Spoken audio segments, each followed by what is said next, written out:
guys, ngayong araw na ito ay Christmas party ng aming batch 86. So ayan mga kasasi, tara tara tara.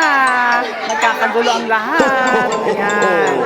Merry Christmas! Merry Christmas to all. Tara, tingnan natin, video natin ang kaguluhan dito sa loob.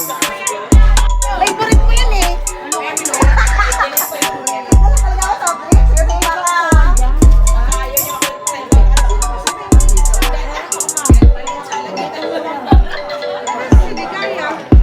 Bumili sila ng yelo ni Rowena. Saan makakarating yun? May nagipilele, may yelo? Yes. Blooming na blooming tayo ah.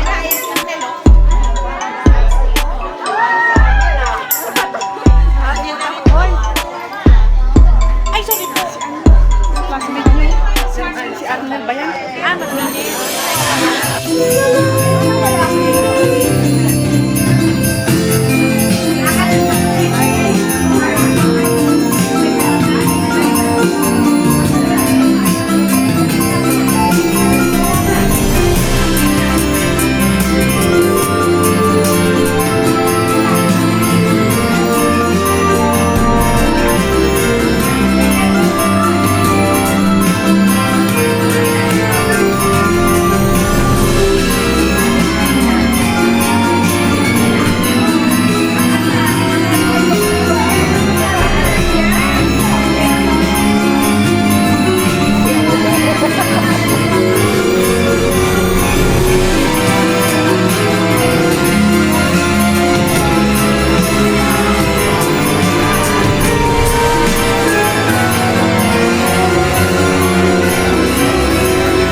Panginoon, maraming salamat po sa araw na ito na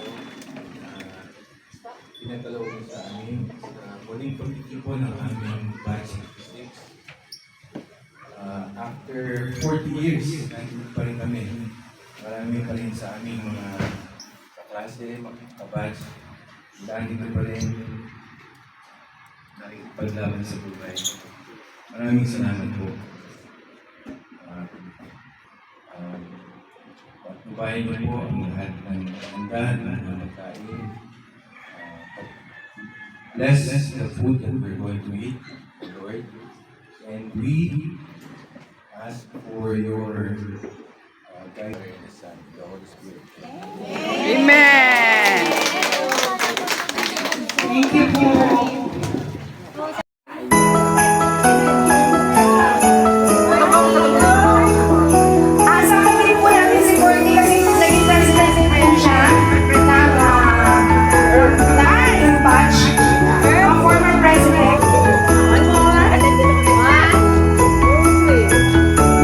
Okay, thank you po sa mga officers natin ngayon. Iwan mo yung former section.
Ngayon na mga kasasi, exchange gift tayo. Exchange gift.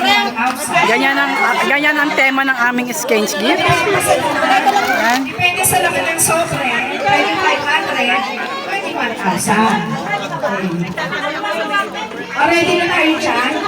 Ready na, ready! Ready na po! Makikita tayo sa instruction. Ito na po yung instruction natin. Forward. Or left is mentioned.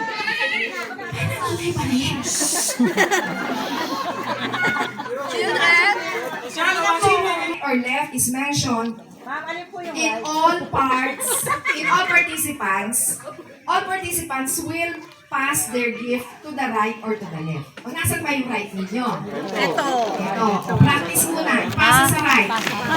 Right. Ito siya, pasa sa right. Right. Asa daw Okay na. Pasa sa left. Left. Left.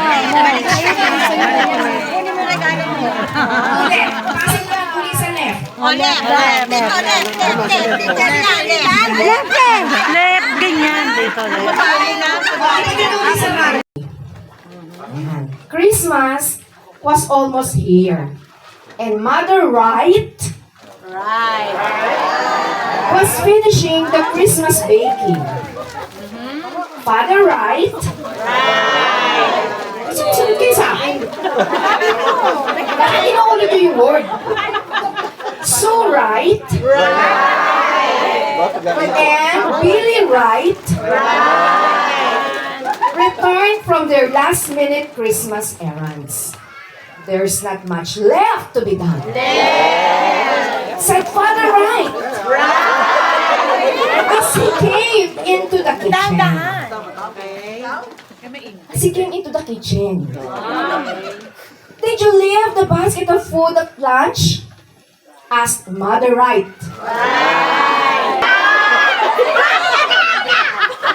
Or you told me to, said Father Wright.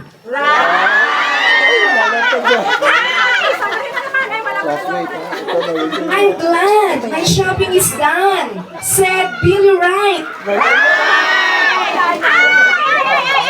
I don't have any money left. The phone rang. And Susan Wright left to answer it.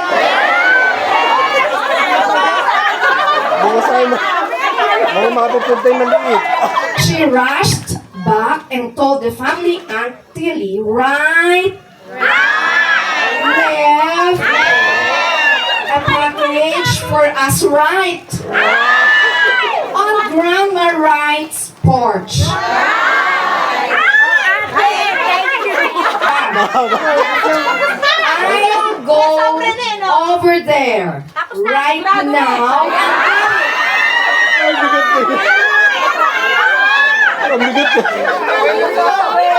She said, as she left in a rush.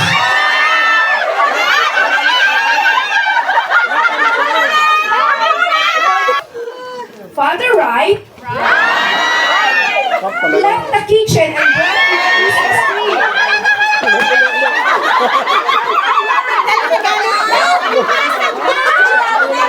By the time Susan Wright returned, Mother Wright, Father Wright, and Billy Wright began trimming the tree. The entire Wright family sang carols as they finished the decorating. Then, they left all the presents arranged under the tree and went to bed, hoping they had selected the right gifts for their family. Now, I hope you have the right present for yourself, because that's all that's left our story. Nothing except to wish you a Merry Christmas